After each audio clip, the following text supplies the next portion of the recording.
Hey,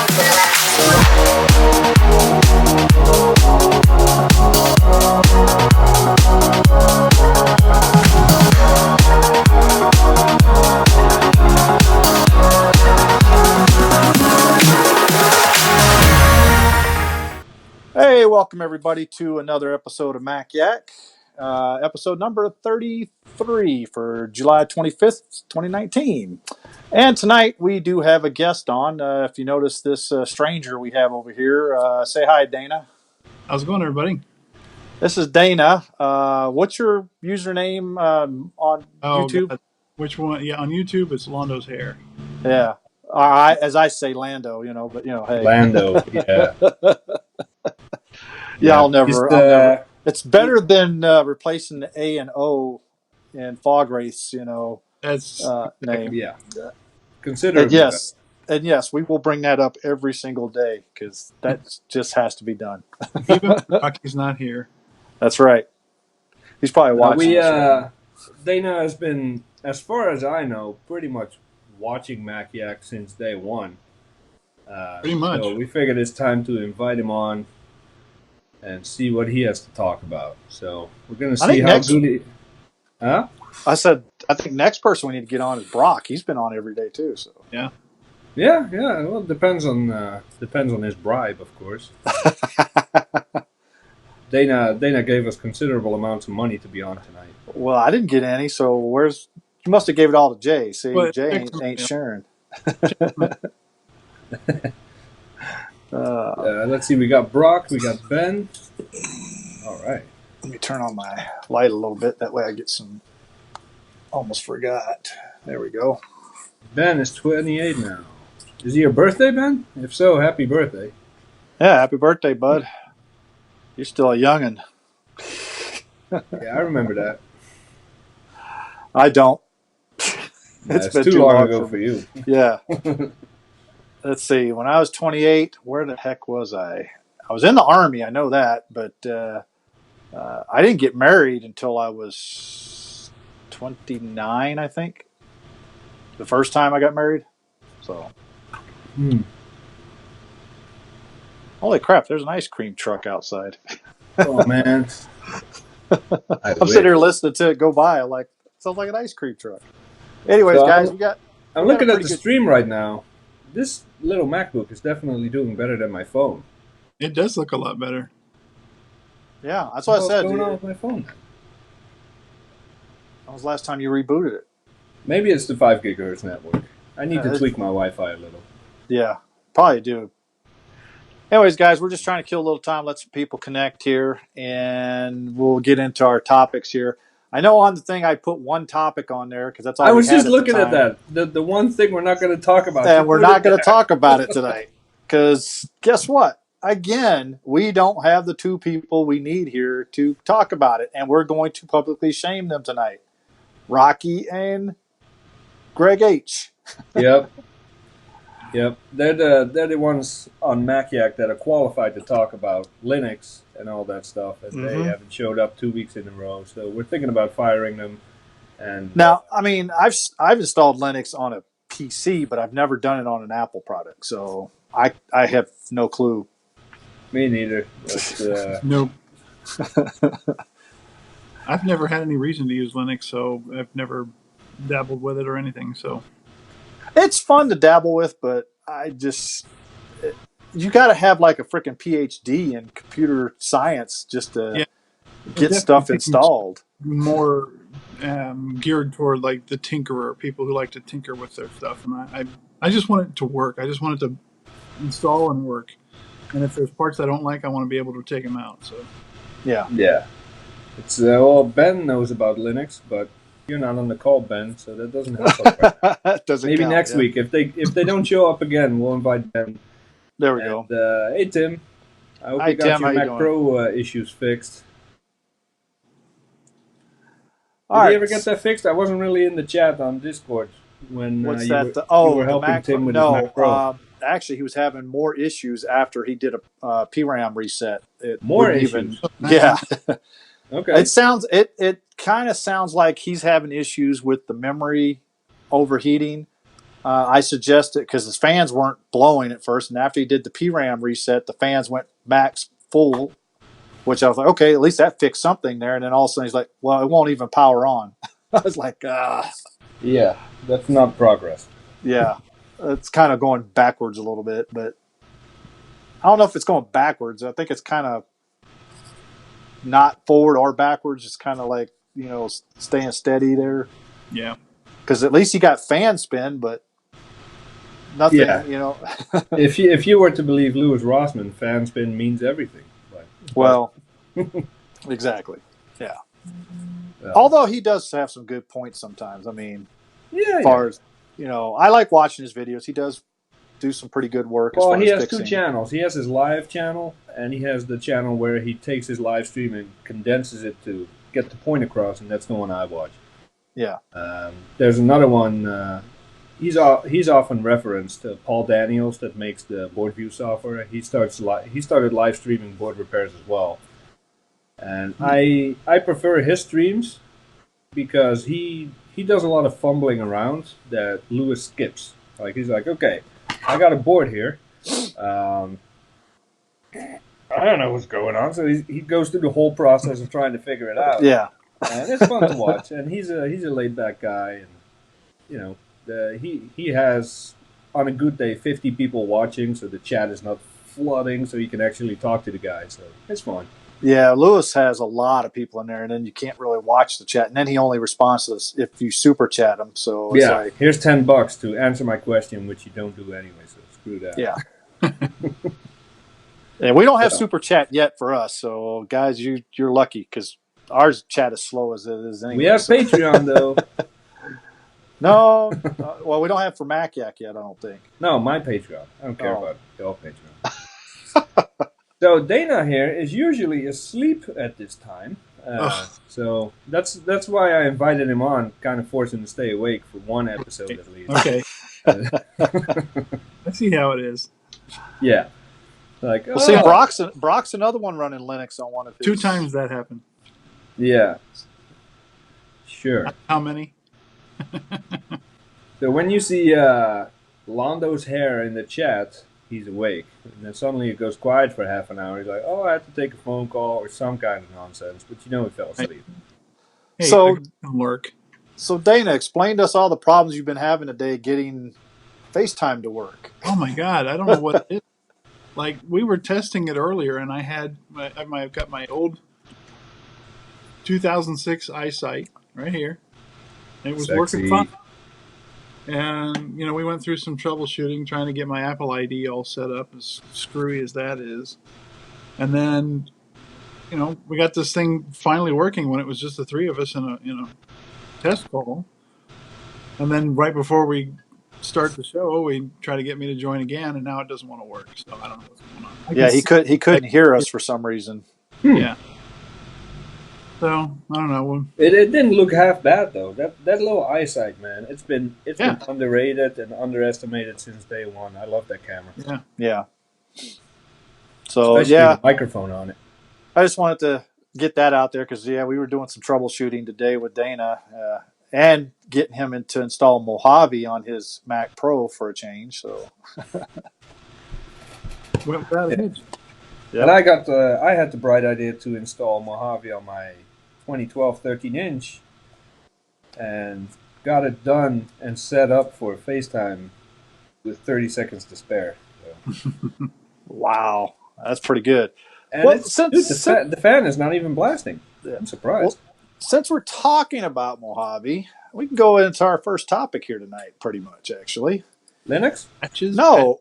Software updates. Do you just click install when the notification pops up, or are certain procedures a good idea? To be honest with you, I think Jay and I were talking about this yesterday. I was actually doing all my updates on my MacBook Pro, my iMac 2017, and then on my MacBook Pro, I also have Catalina on an external drive. I had to update that as well. But I think the update's been out for about a week now or so, something like that. No, 2 or 3 days. Oh, okay. Well, I usually wait a few days or so because basically I don't like putting it out right away because, for one, it's almost damn near impossible to hit the Apple servers because everybody and their brother's trying to download it. So Yeah. It's all the auto updates that are trying to get it. yeah. And speaking of that, I do not use auto update on anything. Okay, and I don't recommend anybody using auto update. I like to manually control what updates, and that includes my iOS devices. So, And there's what about something you to be guys? said too for letting it go for a few days and see if there are any major bugs that do pop up that you can avoid. Mm-hmm. Yeah, and we got the best resources possible. The Facebook groups that we're all in, and probably everybody watching right now is in. You got Mac Pro upgrades, Mac Pro users, low end Mac. You know, all those groups. If there's an issue with an update, you'll hear about it 10 minutes after it's released. So it's a really good resource. Yeah. You know, the Apple forums. Um, I don't go there for any useful information per se, but it is good to keep an eye on the page after an update comes out and see if questions and complaints start popping up. Mm-hmm. All right, how's the video looking, guys? Because I just got an error. It says YouTube is not receiving enough video to maintain smooth streaming, It keeps dropping me down to 144p.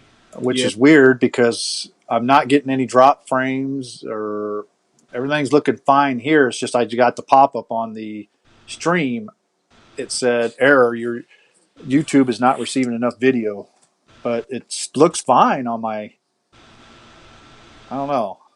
YouTube's As long as being. I look handsome, that's all I care about. Well, that's impossible right there. So yeah, It's saying the audio Yeah, is let us off. know when that's. the audio is off. Yeah, my speakers aren't on, so I can't check. Delay. Yeah. Brock says delay. It's dropped me down to 240p. I don't know. This is a YouTube issue because I'm looking at my I don't know, Wirecast. man. You keep saying that. You keep blaming YouTube every time something goes wrong. I'm blaming YouTube. Yes, Hmm. because this is a new error. I've never had this error pop up on here. So, Let me see.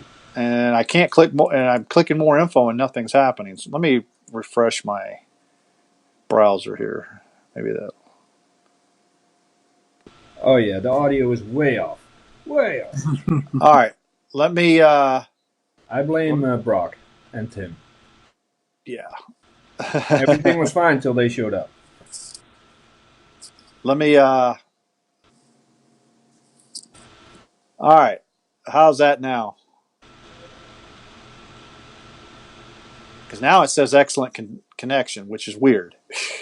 I don't know. I'm waiting. I'm watching YouTube, waiting for the stream to cut out. I don't see anything happening.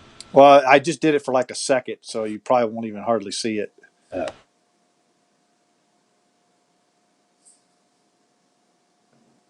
So, are you guys seeing anything? Make sure that we're good to go before we continue. Audio is back in sync. We should be all right. Yeah. All right. My video was bad, and I just refreshed my browser, and now it's pretty good. Okay. So we're good to go now. So, all right. I got some serious lens flare on this MacBook, man. You do. The hell? Yeah, I see it. Look like a J.J. Abrams movie. It's like I'm in an episode of Ghost Adventures or something. What the hell? Do you have like a?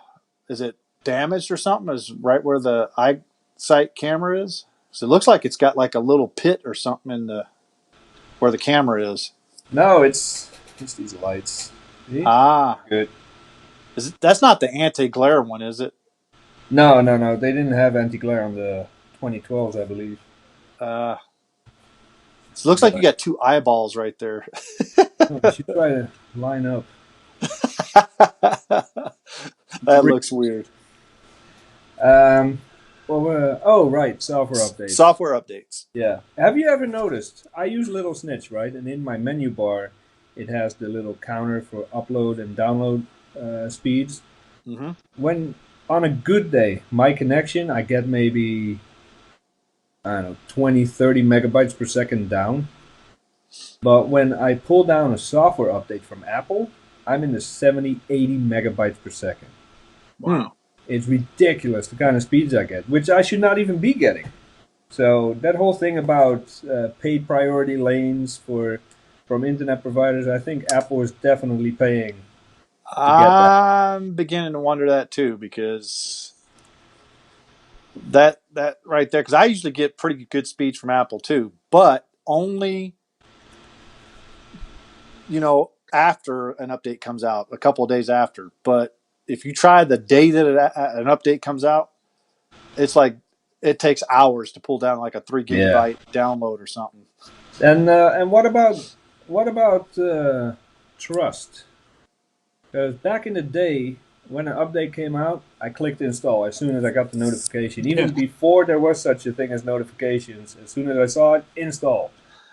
And Now, then Apple started messing up more and more and more often. So now I do a backup first. I do a clone first. Then I back up my backup, and then I sync my clone.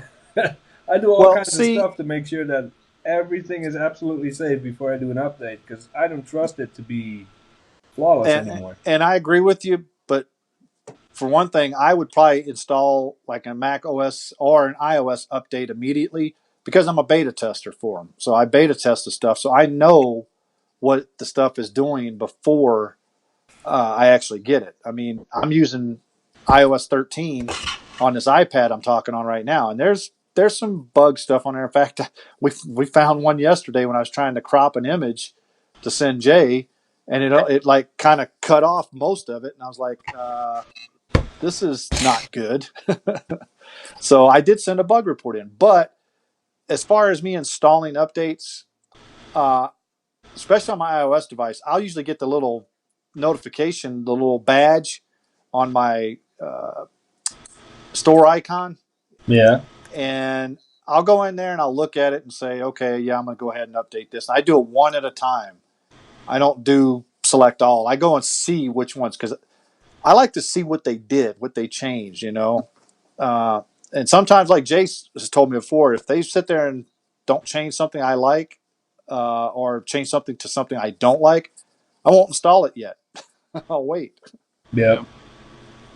Yeah. It's and the same goes for the phone. All the updates that came out 2 or 3 days ago, I haven't installed it on my on this computer. I didn't have a choice because I did internet recovery, so it just installed the latest. But on my Mac Pro, on my phone, my wife's computer server, it's still pretty out of date. Hey, Jake, how are you? Well, it's not too out of date, is it? It's still Mojave, right? Or I only run Mojave on two systems, this one and the Mac Pro. ah, So, and okay. by the way, Brock, it's not. I know it's megabits and not bytes, but that was not me slipping up. I get uh, between 25 and 30 megabytes down. It's pretty good for Spectrum. It's Nano, pretty good. no bites. Now, I'm going to tell you one thing though. Apple has a better update policy than I'm going to mention it, Jay, and you're probably going to puke. Microsoft. Blech.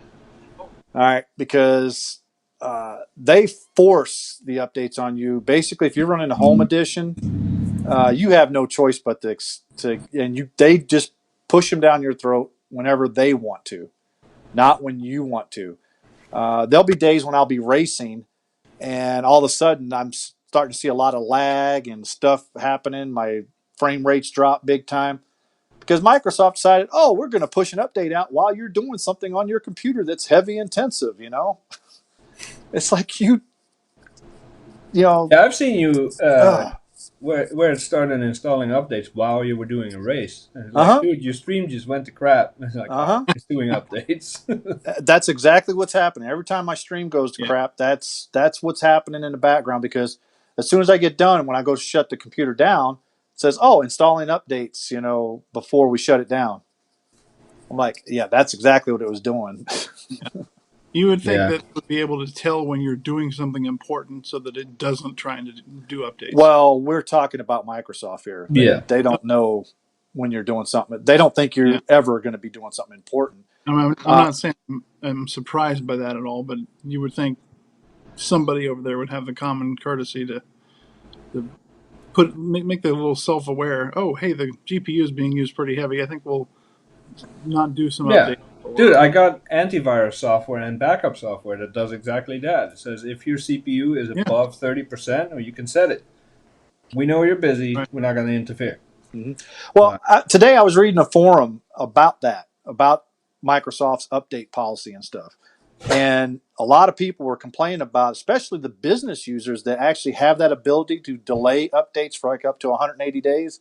yeah. Some of them are saying that that's not even working. It's like, they push out an update and all of a sudden, boom, I went to go boot up my computer and all of a sudden it's installing updates before I can even go get a file I needed to get. And it took me, and this one guy timed it, 149 minutes before he could actually use his computer.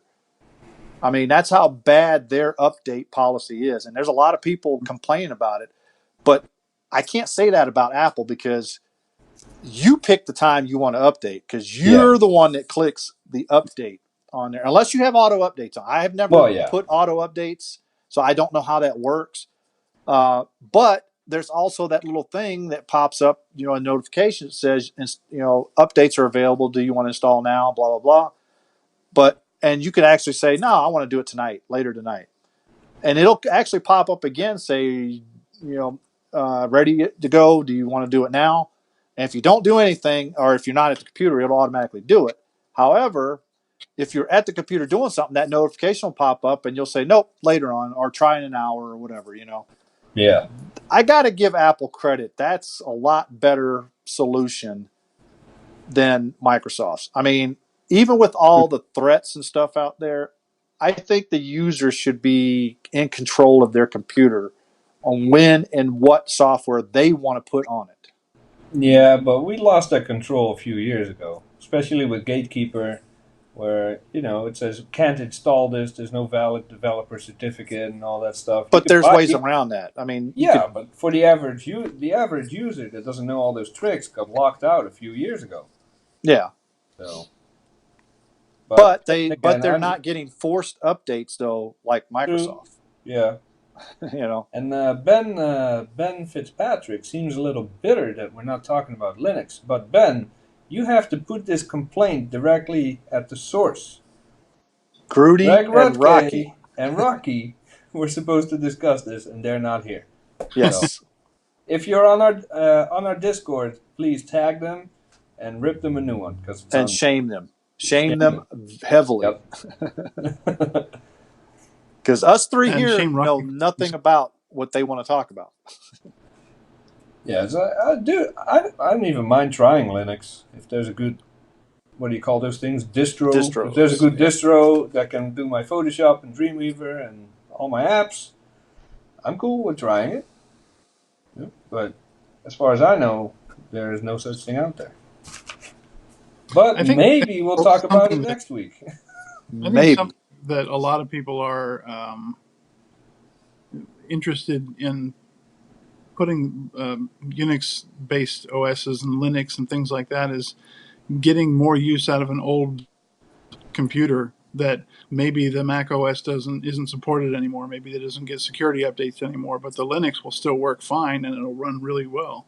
Yeah. So I know that's what attracts a lot of people to it. Well, I know people do that on the Power PC, so but I've tried it, and I tried like several different distros and whatnot, and I couldn't get the damn thing to work. So I was like, nope, done. Yeah. And when I saw, what's his name, Alex, talking about how long it took him to compile to get it to run on a Power PC, I'm like, that's way too much work.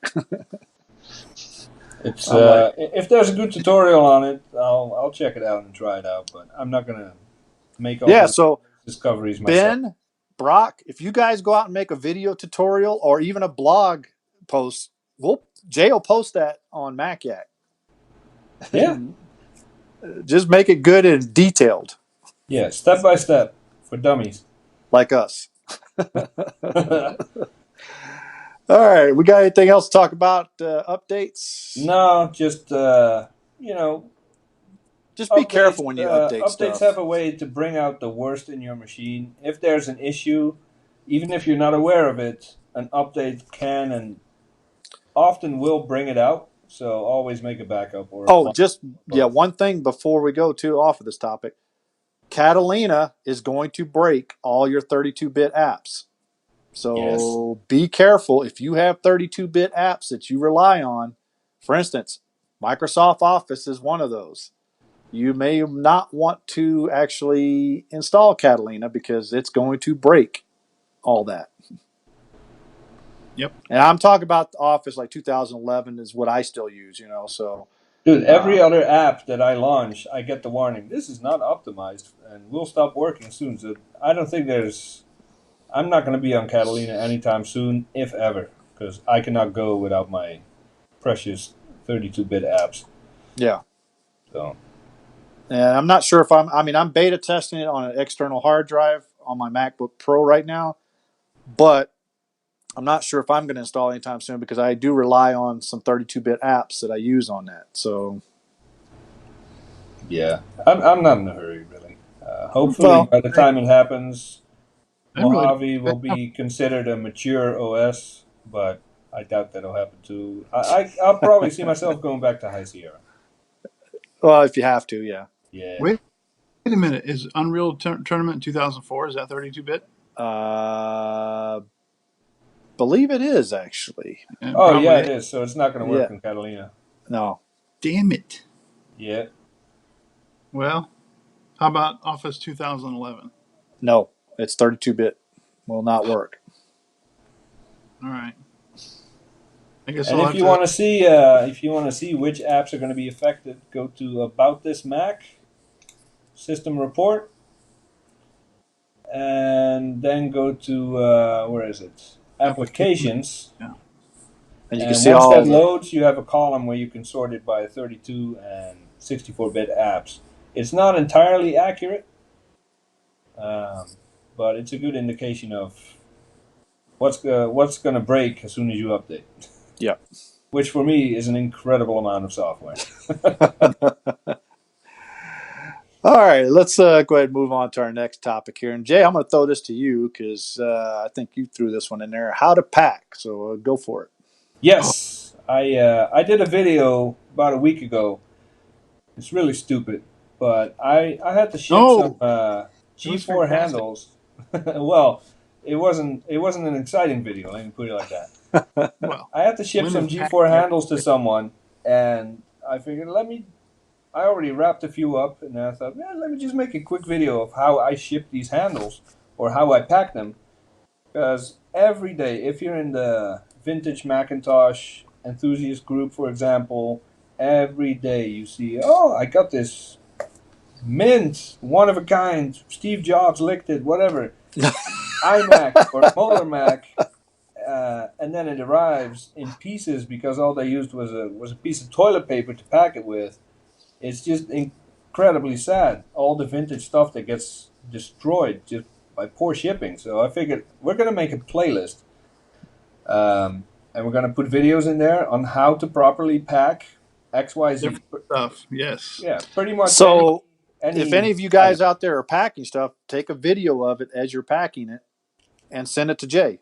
Yeah, because I believe on YouTube we can make a playlist with our own videos, but also third-party videos, right? Mm-hmm. I think you can, yeah. Yeah, so if everybody starts making videos on how to properly pack stuff, puts it online, let us know. If the video is any good, then we put it in the playlist, and hopefully that playlist will become a reference to if somebody buys a Molar Mac, they can say, oh, by the way, go to this video, see how to pack it. Someone buys a G3, go to that video, see how to pack it.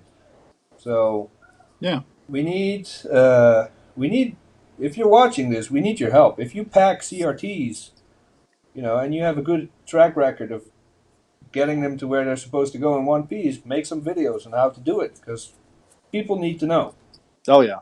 So. And none of this single box garbage with one layer of thin bubble wrap in between that and destruction.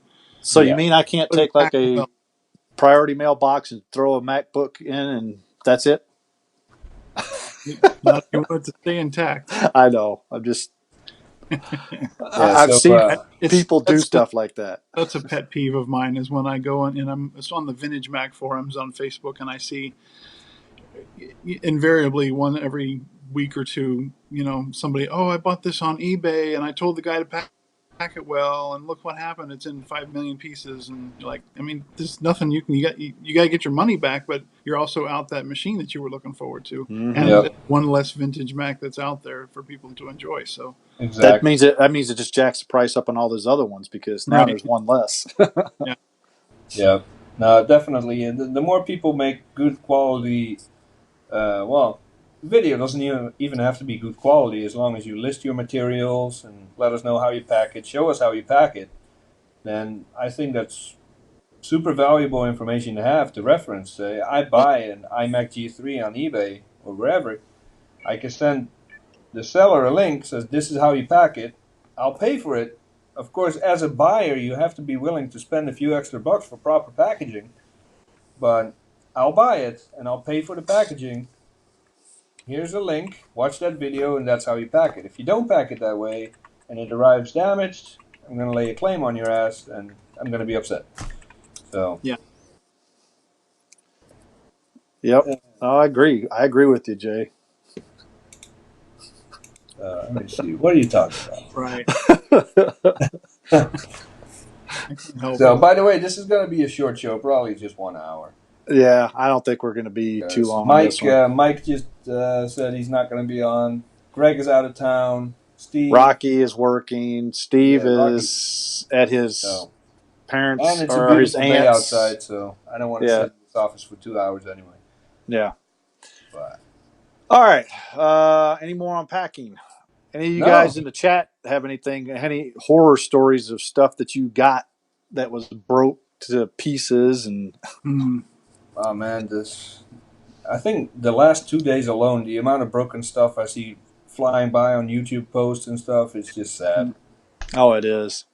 Especially G5s and Mac Pros with broken handles. How do I fix this?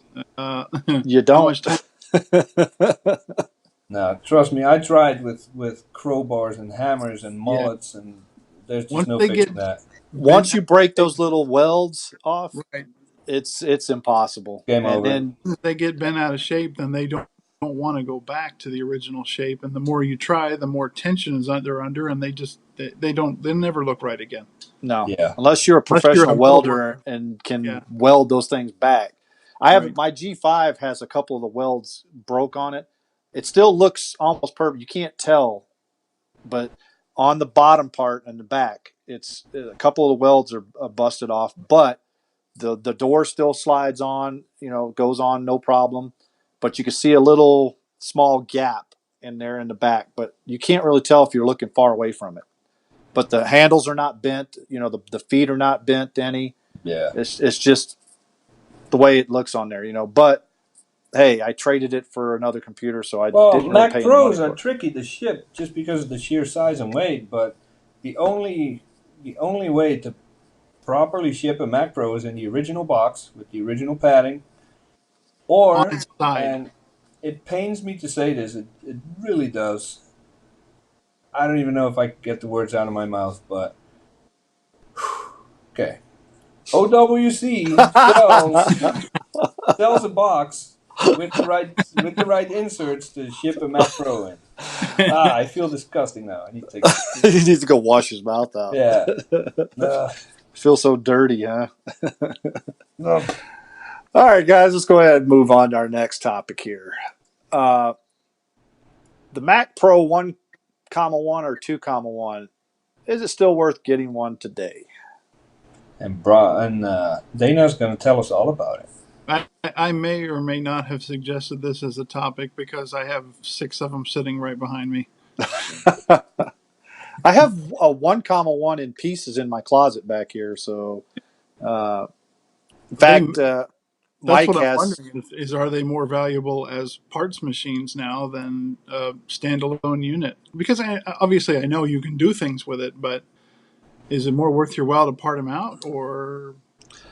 Well, to be honest with you, my 1, 1 before I got the 4, 1, I was using it as a Plex server and everything, and it worked perfect for that. I mean, as a media server, not a problem.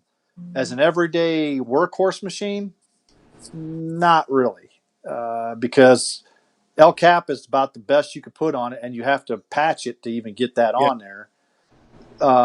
So So performance-wise, what are we talking about? Because you can have four cores total on those things, right? Right. no, 8. Well, 4 cores, Okay. 8 virtual. You know, 8. Yeah. So that's yeah, that's not bad. And I think the RAM sticks at 600 megahertz or 800. 667 Yes. or something like that. 667. Yeah. Yeah. So it's not those specs alone is not bad. You should be But I able. think the max you could put in there is like I want to say 64, but I'm not sure. Or is it Yeah. 32? It's 64, but I think you have to do the firmware update to Yeah. 2. Okay. So what kind of machine is it on par with performance wise? A MacBook Pro 2012, for example, or I haven't done any Geekbench scores, so I'm not really sure. But I think like as an entry level video editing workstation, it's probably the cheapest you can get and still be effective. Um, I don't know about Obviously, compressing video. It'd yeah, take forever.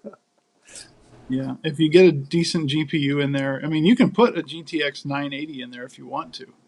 There's no bottleneck, virtually no bottleneck to that. But you know, put a nice SSD in there, plenty of RAM, decent video card. You can do entry level video editing. hmm, Uh, yeah, you're not going to be doing 4K stuff, but I think I think right? I think it still holds value in that regard. Yeah, I think they.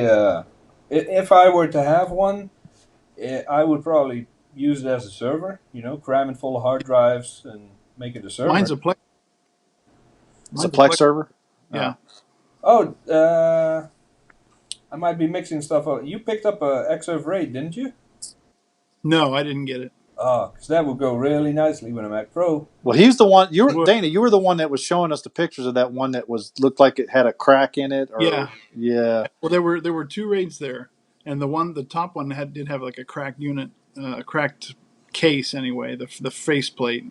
I don't know. I don't know if the damaged any further than that or not, but the other one was in really good shape. But the coolest thing was he said both of them worked fine, and they were both fully stocked with 750 gig hard drives. Ooh. So I was really tempted, but and as far as I know, he hasn't sold it yet. But he did have to go to the military. He's in basic training or whatever, so he's got it in storage. And he said if I get interested in it, if I get that itch, then to let him know. But Well, that's at least 2 3 months before you see him yeah, again. So yeah, he did. He left it with a friend who has access to his email. So uh, if I really get the itch for it, then maybe I can send him a message. But I maybe you can think he talk him down wanted, in price. yeah, I think he wanted a little too much for it. I think he was asking It 300 was a little each. steep, yeah. Yeah, and for 10-year-old technology, it's 14 terabytes, but I have about half of that already in my on my Plex server. So Yeah. not a No. There's actually a group I joined. I had to leave because it was just getting too depressing. There's a group, Plex fanatics or whatever, and there's people there that build server closets, and they have raids and NAS and battery backups and dude, insane setups that yeah, must take on a good day 5 to 10 yeah. kilowatts of power, and they just use that for their Plex. And I enjoy movie as much as the next guy, but that's a lot of power for Plex. I have a friend who just set one of those up. One of his buddies works for one of the local cable providers, and they basically said, "Hey, we've got an extra closet down here if you want to throw that server in there." I don't know how they're allowed to do that unless it's somebody that's got some pull in the company. But um, he just set it up, and he's got a whole bunch of people that can access his Plex server. Well, Brock says the 1,1, 2,1 is a great target for his 50 cal. Brock, if you couldn't hit one of those, I would be really shocked because then I would say you couldn't hit the broadside of a barn because those things are huge. So Well, I see the 1,1, actually 1,1 up to 3,1. I see them kind of the same as I do an Xserve or an Xserve RAID. They're very nice machines. I'm sure with the right upgrades, they're capable machines. Yeah. But the power consumption versus performance, for me, is at a level where it's no longer worth it. Yeah, So, that's We like the G5. Yeah, as a community, we've basically squeezed every last ounce of capability we're going to out of those. It's yeah. amazing that they were so viable for so long. And for that reason, it's probably one of my favorite Macs ever made. But well, I picked one up for free, so that was my first Mac yeah, Pro. I got it for free. The guy was gonna turn it into a barbecue grill. He says, "Oh, you could turn this into a barbecue." I don't think I would want to no, use anodized aluminum right. as on my food. That's kind of You're gonna be eating some things you shouldn't be eating. exactly. You'll be getting your daily dose of metal, your basic metals there. Yeah. All right. So, anything else on the 1,1, 2,1? Not for me. Yeah, I'm pretty much done with that too. So, yeah, we're trying to move along tonight, guys. It's I don't know. It's one of these boring lull days. It's like, Yeah, it's nice outside. As of tomorrow, we're going back to the 90s and the hundreds. So yeah. yeah, So the next topic is stock apps. Do we still use them? To be Ooh, honest with you, on iOS, most of my stock apps are gone off of there because I take them off. At least now they let you actually take them off. Before, I used to put them in a folder and said basically stuff or something. I forget what I used to name it, but I would put it in a folder and put it at the last screen so I would never see them. yeah. I'll tell you, I use notes all the time on my phone. As far as on the desktop, I don't think I use any of those at all. But on the phone, I definitely use notes and calculator. Calculator, yeah. Probably Now on the Mac, looking at my bar down here, I do use the Mail app, which is a stock app. I use the calendar. I use Maps. I use the photo apps. We're using Group FaceTime, which is a stock app right now, so we technically do use that. Yeah, but that one doesn't count. That's a useful app. Yes. I mean, who uses chess on Mac OS? Who uses I don't chess? even. Is it yeah. still on there? Even It's still on there. is it? I never It even. is, Let me go look. Hold on. You're gonna make me look. Up. dude. It's up there. It is Where? Yeah. in the applications Oh, folder. it's no. It's in other. Hold on. My wife Yeah. broke my kid's tractor. Oh. I have to go out there for emergency surgery. All right. I don't know if I messed up the stream or not when I went to click on my launch. It shouldn't have because the stream's on the other screen. So, I know. but I'll fix it, buddy. I'll as fix far it. as other stock apps, I mean, let's talk about someone like Stocks. Who the hell uses the Stocks app? And I'm not talking about stock app. I'm talking about the stocks, like the Wall Street, stuff. Who out there actually uses that particular app? Because Nope. that is the most useless app that they have out there. I don't think I've ever opened it ever. I don't even think a real Wall Street stockbroker would use that app. I Ah, think it's still based on Yahoo, right? Yahoo still provides I the think feed so, for yeah. that. So I don't know. I don't trust Yahoo. I don't A even use little the. Go ahead. too many leaks and issues. I Well, don't that's know. about as bad as Google, so yeah. does it Yeah. do anything other than just be a glorified stock ticker? Does it actually let you buy and sell? Nope. No. It's just a Well, ticker. then, yeah. I Yeah, mean, so basically it's useless. It's to me it's pointless and it doesn't have like analysis stuff, that I guess stockbrokers would use or anything like that, so yeah. it's not going to help you any. Um, another, I was getting ready to say another useless app that I have that I don't use is the weather app that comes with iOS. I actually use the Weather Channel app. I download that because it's more useful than the stupid stock. And Yeah. like Jay was saying, Yahoo Weather provides the information for that weather Right. app. Right. And I've found that it's not always very accurate either. Even if Yep. you've got your zip code in there, you've got everything set up the way it should be, it's not always very accurate. So I use WeatherBug, and I like it real well. WeatherBug is very accurate. I like it. Well, Yeah. so I use the Weather Channel. It's pretty accurate too. So And you can layer so many different things over the radar, like storm tracker and lightning tracker and pressures and wind speed and temperatures, all that good stuff. Mhm. It really comes in handy. I like it. I don't like all the ads. It's gotten a lot more ads since I started using it, but at least they're not really intrusive. They keep them at the margins of the screen. Well, that's why I have an ad blocker on my on my iOS device. What do you use? Ad blocker plus. Oh, okay. I use that on my desktop. I didn't know they had a mobile Yep. version. Mm-hmm. I will find it.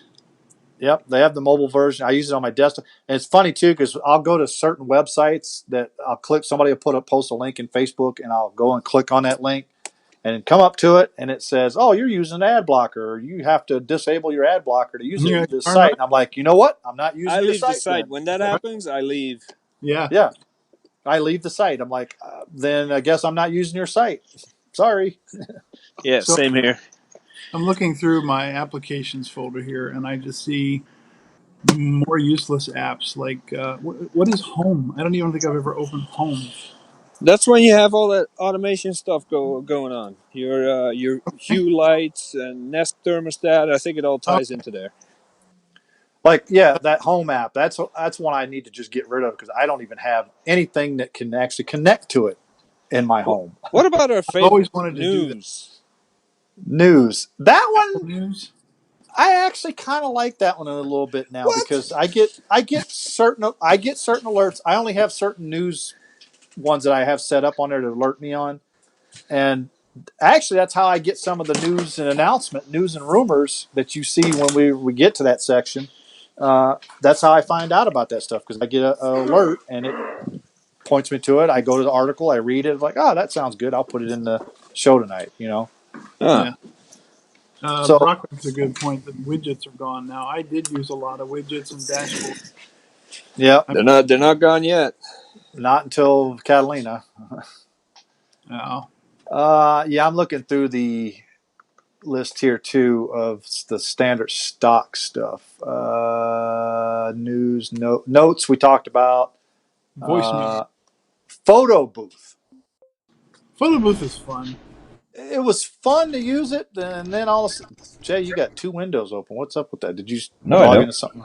Oh, now Yeah, you I'm don't. back. I'm back inside. The Oh, tractor has been repaired, and I'm back at my desk. okay. There were You have two of two you on the windows screen. open on mine. Greg, you have two windows open on mine. Well, yeah, you will see two because I have I have You're two. running, you're running the two. Okay. I have to run two. Yeah. But He sees that on the the street, just behind the scenes stuff. which one we were talking about just now? The photo booth app. Photo booth. Yeah.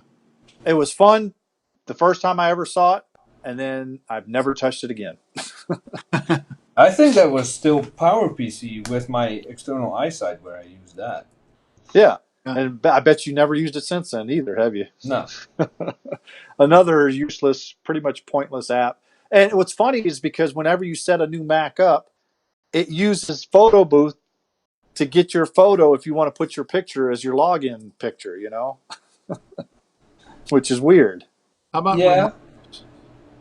What? reminders? I used to use it a lot, I used to but use a it's lot too, but unreliable. Now I've heard that the new what is it? The new automation automator. Um, I've heard that you can combine that with reminders, and it can make some powerful tools. But nobody seems to know how to do it or bothers to do it. I use Automator a lot to make quick actions and little Yeah. scripts and stuff to make my life Now, easier. But I actually tried to use Automator the other day, or about a couple of weeks ago. I have this thing that I have to do at work where I have to make a mail a send mail thing. With how Microsoft Word has where you can do mail merge. Yeah. Well, I do the same routine every day. Okay, at the end of the day, I have to run through it. I have to click, click, click, click, click, click, click. So I started Automator up to actually start copying, what I was doing, to record, and it would get to a certain point, and then it would just crap. It wouldn't go any further. So I did it about 20 times, and I said, screw it. I'll just keep doing it the way I was doing it because it's not working how I want it to work. Yeah. Certain apps, for instance, Microsoft apps, it doesn't like to work in Automator. So, although that would be a good app to use if you needed it, Automator. But How what about? Launchpad or Mission Control? I never really use Mission Control much. No. I use Mission Control every 5 minutes. I do use Launchpad though, because I don't like a lot of icons in my taskbar in the bottom. Oh no, dude, my dock is like this big because there's 100 apps in there. Well, mine's that big too, but I've got space to put more, but I just don't like a lot of clutter down there. Plus, I'm like, okay, which app is it that I need? Oh, that's why you have the zooming. As soon as you hover your mouse over it, I don't like the zoom either. I don't use the zoom feature. Yeah, so I don't like Launchpad. I used to use the zoom feature when OS 10 first came out. I used it all the time because it looked cool, but then I found that as I would mouse toward an icon, it would grow so big that sometimes I'd have to circle back with the cursor to find it. So I'm mousing a lot more than I should be. And I was like, if I can just aim at something that doesn't move, why not do that? Yeah. Mission Control, especially because I have two displays with about 6 desktops each, so to switch around between them all the time. You like the multi-desktop experience? Yeah. Okay. Yeah. So I don't use multi-desktop much, so that's one of the things. I have 2 monitors, so I just use different monitors. Put stuff on different monitors. That's the way I am. I never got used to the extra desktops or spaces or whatever they want to call them. I just now I used to use that when I was using Sun OS, on Sun Microsystems computers, because they would have the little 4 desktops, but it was in the bar down there, and you could just click on which desktop you wanted to get to, and it would go straight to it. So it's a little easier that way. Stickies. What about that app? Oh man, up until 10.6. Really? Snow Leopard, I used the hell out of stickies. It is still there. That carried over from macOS 9. Oh, You could just have a million stickies up, and you minimize them, so all you have is different colored bars, and it's awesome. But as the years progressed, the app kind of fell apart. So I haven't used it in a long time now. Yeah. How about Text Edit? Every day. I use it every day too. Yeah. That's like an essential one. That and Preview, So you have to use Preview a lot because basically that's how you open up and look at a picture or whatnot. What about QuickTime? Well, you don't know it. Occasionally you actually use it because it's integrated into the system too, because especially when you watch a movie on iTunes, you're using QuickTime in the background technically. Yeah. I watch Plex. I wouldn't know what it looks like in iTunes. Yeah. So, but Jay is under the impression that he has to use his old QuickTime. He doesn't like the newer. That's one of the reasons I will not go to Catalina, because QuickTime 7 Pro needs to work. I need it. I can't go without it. But ever since they moved to the new QuickTime, I haven't really used it. I still use QuickTime 7. Yeah. My dad is one of those that will forward chain mails that have little video clips attached to them and stuff. And I'm just like, Dad, come on. But some of them are actually pretty good. And a lot of times they're in MP4 format. Kind of like the video that Jay made for a certain member of MacYak not too long ago. Yeah. And those will open in QuickTime. Yep. Fact, we're talking about the Rocky fog. You should maybe video. post that in general discussion on Discord. The incident, yeah. The incident. I should post it now just so people are aware. All right. One of the last ones I'm looking at on mine is voice memos. I don't think I didn't even know that one existed on the computer on OS X. So I'm like, That would be handy on a mobile device, but on a desktop, I don't even use it on my mobile device. yeah, like I said, The quality is so low. If I want to take a sound clip of something, I record a video and take the audio from right, that later. yeah, Yeah. I think it's a whole lot better. I think the audio, like you just said, the audio quality is so compressed and so tinny sounding that I used to try to use it back when it had the little microphone. Remember back in the 3GS days or the 3G days when you had that big microphone there and it was like pulsing as you talk. Yeah. But yeah, I haven't used it since the 3G, so No. it's been a long I'll be time. right back. 1 second. All right. Any other stock apps that you guys out there use that are okay or not okay that you think that are just dumb that Apple keeps them around? Let us know. What about image capture? I'm sure that's integrated, so when you do a screenshot, it uses image capture. It probably does, yeah, because now they not only do they have image capture, but if you do control or the Apple key Shift 5, I think now gives you screen capture or video capture. Because I know if you do Apple Shift 4, you get you could pick your screen capture. I think Apple Shift 3 does the whole screen, if I'm not mistaken. Yeah. Apple Shift 3, Command Shift 3 is Command, yeah. It's basically your entire desktop, whether you got one monitor or 5 monitors. Then Command Shift 4 lets you select an area, and then Command Shift 4, and then you tap the space bar. You can take pictures of individual windows. Yeah, I use Command Shift 4 a lot. Yeah, I do too. And I was watching Snazzy Labs yesterday, and he had a new trick that I did not know about. If you do Command Shift, it might be Command Control Shift 4, it will take a picture of whatever you are trying to take a picture of, or I think you can either use the space bar and take a picture of a window or just grab a section of the screen. And instead of saving a file, it copies it to your clipboard so you can paste it into something else. Huh. I didn't know that. It's in the latest Snazzy Labs video. I think that's what it is Command Control Shift 4 or something like that. Since we're on the subject of image capture like that, I think Apple's way of doing it is so much better than the Windows way of doing it. Yeah. Because I did not believe and I was in high school or even before high school, and I already had, I don't remember how I made a screenshot in OS 9. I know it was easy. But when someone told me, no, you have to hit the print screen button, then you have to open Paint and paste it in, like, no way. No way. Yeah. You still got to do that. Still? Yeah, because when you hit print screen, all it does is it puts it in the clipboard. So you have to go. I think in Windows 10, it actually saves a file now, I think. No. Doesn't it? Not on mine. I've never been able to get it to do it unless there's a different keystroke to do it. But if you hit print screen or shift print screen, because shift print screen prints I think the window, print screen does the whole screen. Okay. So or alt print screen. I'm sorry, alt print screen does. And the quality is so bad because I used to.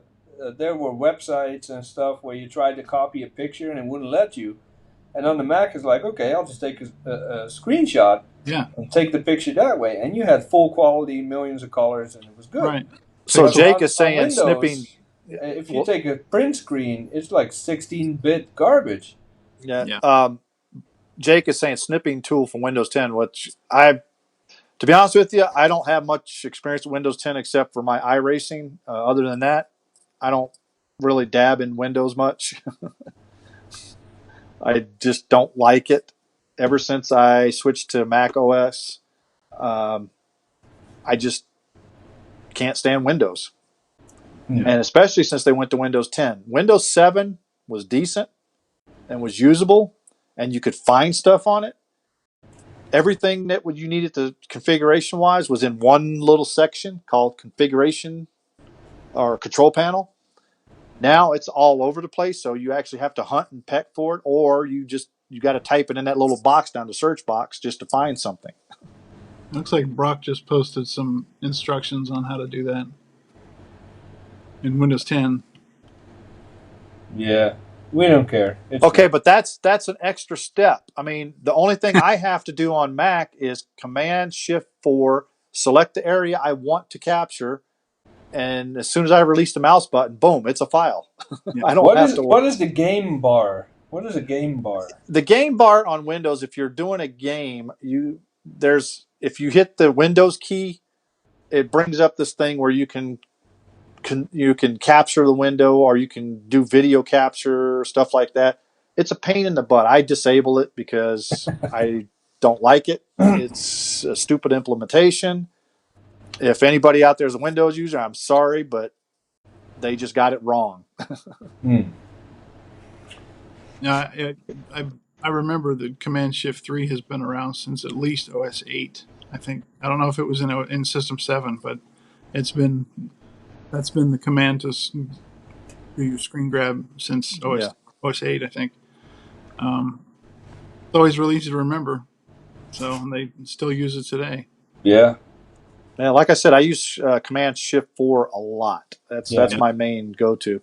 I think I've if I tried. were to sort all my files, like all my files on backups on my system, I think I have at least 20 terabytes of screenshots. Because I never throw them away either. I take a screenshot and I never delete it. So that's going back to 8.6. You are a digital pack rat. Yeah. My God. I am.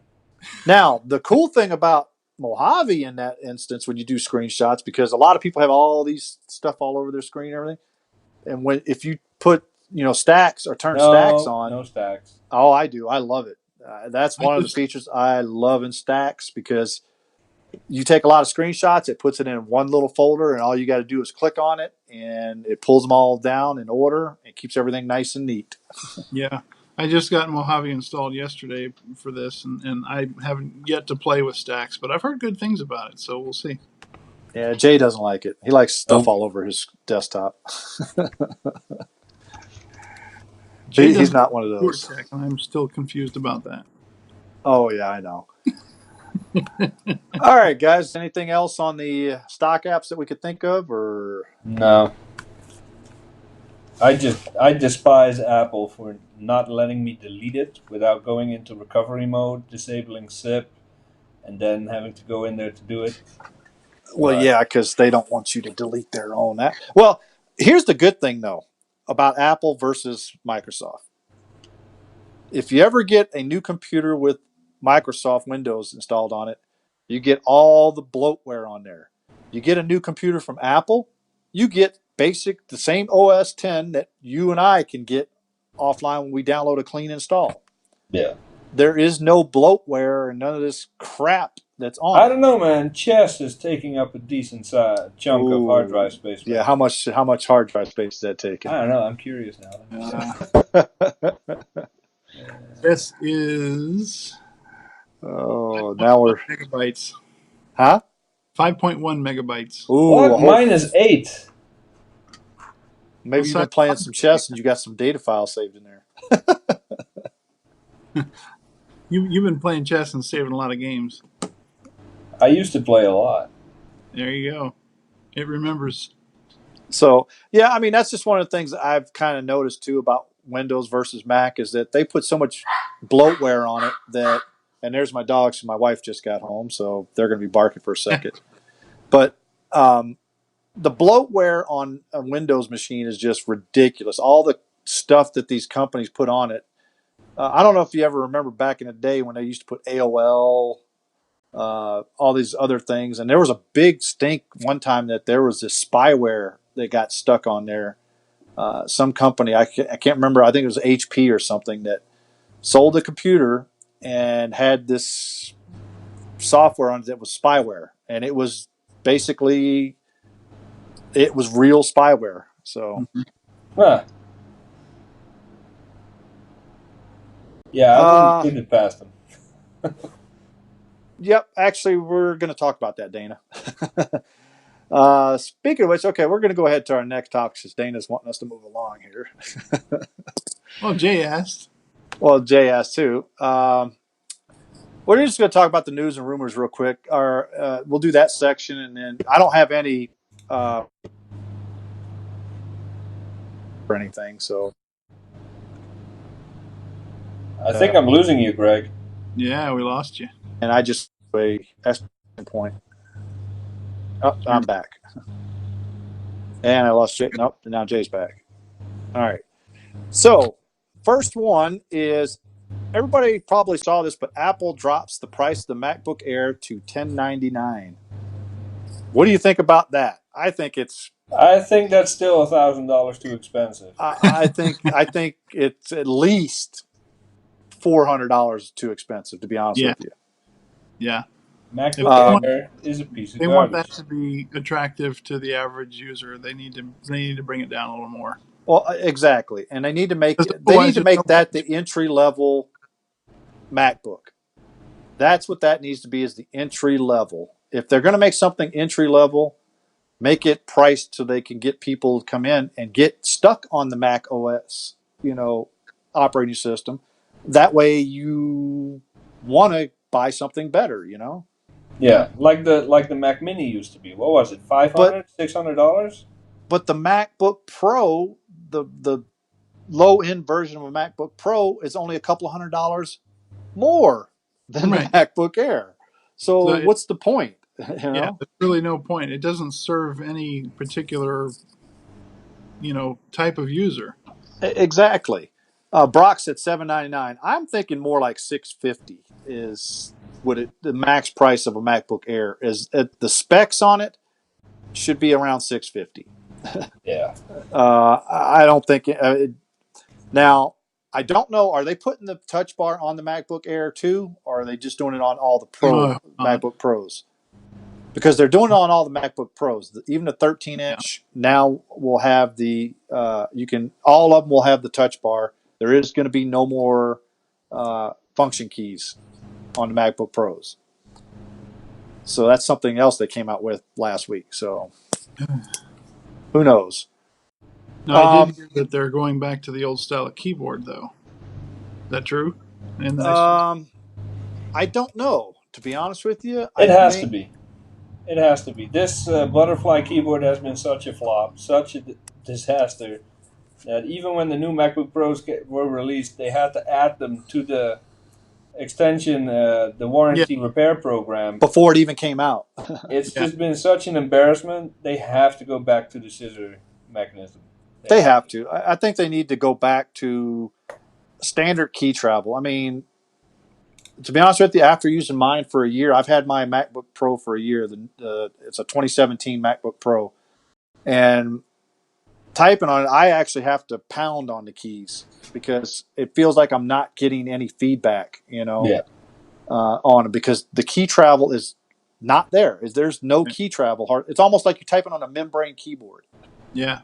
I don't know if you guys ever tried a Timex Sinclair or anything like that back in the day, but those things you had to actually look at your keys to actually type. Yeah. I mean, it's not to that point yet on the MacBook Pro, but it's close. Yeah. And they can make it thin without, I mean, to be honest with you, thin to me is not good. If you want to make a pro machine, it needs to be thicker. No. That's one of the main gripes I've had with Apple laptops since 2012, 2014, is that they are relentlessly obsessed with thinner, lighter, and all this. And what do we got now? We've got flimsy little computers. Yeah, they're made of aluminum, but they're freaking paper thin. And especially the MacBook, not the MacBook Pro, but the little 12-inch MacBook. That thing looks like it'd blow away in a decent windstorm. Well, Jay has some of those, I think. He's seen God forbid you ever drop it. There's no fan in those things either. The MacBook, they don't even sell that anymore. Apple got to their senses, because we were talking about that, I think, a couple months ago on Mac Yak, where we were saying, is it a good idea to even keep this thing? Because with the new MacBook Air and the MacBook Pro, where's this thing fitting in? It doesn't have a life, you know? I think that was before the July 4th weekend, and there was no stream on July 4th week. And so the week after that, we came back, or you guys came back, and you were like, "Hey, I think they listened to us. They killed Yeah. this bug finally." And maybe Tim Apple's like looking at us, I highly doubt that. I highly doubt too. We only got 5 viewers tonight, guys, and 3 of them was us. We just mopped up to 7. Okay. Woot woot. I was telling Dana, I says he scared away all our viewers tonight, man. We usually have up to 20. Man, tonight we're like 7. You can't Dude, even get. but mind you, it's been the same from, as far as I know, from here to California. It's been the same. The last 3 days have been nice and cool. It's been Yeah. extremely nice outside. It's I'm probably what it surprised is. that anyone is watching right now with how nice it is. Why am I still here? Let's Yeah. stop. All right, we got one more thing to talk about, and then we can go. We'll wrap this up. I'm going to post a link in the chat here, but the next one is, believe it or not, Apple has actually come out with updates for older iOS devices, Yep. Yes. all the way back to the 4S, OS That- 9. OS one of the 9. reasons one of the reasons that my dad, he loved his iPhone 4S, and he got to the point where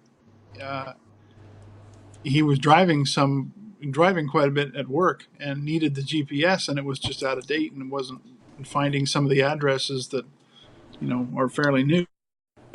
And so when I read that this update updates the GPS on these older iOS systems, I thought, well, that's great. So I installed it last night. I haven't got to play with it yet, but I'd like to see just how much it's improved that. Yeah, it's not a feature update or not even a security update. It's just for one specific issue. It goes from like GPS. 935 to 936, something like that. Yeah, basically it's updating the weak bug. Well, it's not really a bug. It's just the way that when the Air Force launched the GPS system, they used 10-bit dates or week dates, so they can only go up to, I think it's 1024 or something like that. I can't remember, 123 or 1023 is what they could go up to. So when it got to 1024, it rolled over to 0. So what would happen is that these older devices didn't roll over. They would say, "Oh, we're going to 1024 or whatever," and it would screw up the date. And which actually it needs precise. GPS needs a bunch of things. It needs precise time and date in order to determine where you're at on the Earth. So if it doesn't know what week you're on, then it's not going to find you. So that was a problem. Mini version of the Y2K bug. Yeah. This was a big one though, but it's not a fault of the GPS. This was just back then when in the 70s when they came out with the GPS system, they used 10-bit date codes. Right. So you can only put so much in 10 bits. So this also is kind of interesting because they didn't have to do this to these older iOS devices. They didn't have to update this. The iPhone 4, they could have just said, you know what, it's in the past. We're not going to update it anymore. We're not going to fix this. Buy a new one. Would indicate that they are aware of just how many people are still using these older phones and these older OSs. And they're like, well, I don't want to lose those people. So, yeah. Well, I'm pretty sure that once this bug, I think it's scheduled for September or something. In September, this bug is going to manifest if you don't update. People are going to be screaming planned obsolescence. So I think let's avoid a lawsuit. Just push out an update. Okay, but look at this instance right here where they actually updated something that, could be a problem on a device that's what? When did the 4S come out? About 6-7 years ago? Yeah, something like that. Okay, so we're talking about a 7-year-old device that, to be honest with you, I don't even think many telephone companies still support the thing. So because I think the 4S only goes to 3G. It doesn't even have LTE. Yeah. So to be honest with you, I'm surprised people are still actually using those because for data-wise on cellular, you're getting the slowest possible speeds, And a lot of these phone companies are trying to get away completely from 3G at least. because they got LTE now, and then they're coming out with the new 5G pretty soon. I mean, it's getting more and more, and they're going to start getting rid of the older stuff. So you can't really say that Apple does planned obsolescence after they did this, unless they're just doing this to make it look like they're not doing. Yeah. I mean, it could be. Certain things I think they are, because they know that in the mobile market, people are more apt to want to stay current, whereas with a laptop or a desktop or something like that, they're more apt to keep it for longer. But if they have an iPhone 8 and the iPhone 10 comes out and they're like, look at all these shiny new buttons and features and the notch and all that great stuff, they'll say, oh, well, I've got to have that. And so they'll just trade up the one they have for another one and not really, they'll just keep paying by the month, or they'll, it's not that big of a deal as compared to an actual computer or a laptop that you want to have to deal with the hassle of replacing it so often. Well, So last week when we talked about it, Jay, is a thing. Yeah, last week, Jay, when we talked about the article that guy wrote, it was OWC, as a matter of fact, that wrote about the death of the Mac, and that article got pulled because apparently they got more. I still have it. I never closed that tab, so when I launch my browser, it just loads it from the memory. So I still have it. You need to screen capture that. See, I should. I think Brock or someone shared it. Tempter of Fate shared it on Discord as well from. Probably did, yeah. Cache. But I mean, it goes back to this. I mean, they're sitting there saying that Catalina's not going to run on 5.5, 4, 1s. Well, the problem is guess what? When Mojave was in beta stage, it didn't run on 5, 1s either. But guess what? It runs natively on them now. Yeah. So you don't know if Apple is going to actually extend that to 5, 1s. They might. Yeah. And even if they don't, look how easily it's patched by guys like Colin, who can make it run on systems that are way older than that even. Yep. Exactly. So the obsolescence thing, I can understand where people get it because, Apple kind of limits where they want their software to be installed on, and they try to block it, but then we have people like Colin that go around their blocks, so hey. Yeah, and Colin's already made it his mission to try and find a way around the T2 chip, so more power to him. If he does that, he's going to be the god of Apple. Or actually, he'll be the thorn in the side of Apple if he does that. Yeah. But because he let us know last time he was on the stream that he can't be bought. So at that point, maybe Apple will say, here's $1 million, stop doing that. Yeah. And then we're going to have to sit there and call him a traitor, And, Yep. But we will. Or a sellout or whatever you want to call him, All right, guys, anything else tonight? It looks like we lost all our chatters because I haven't seen anybody say anything in the last let's wrap it up and go 10 minutes here. So if we don't have anything else, we're going to go ahead and... That's a really cool shirt behind you, Jay.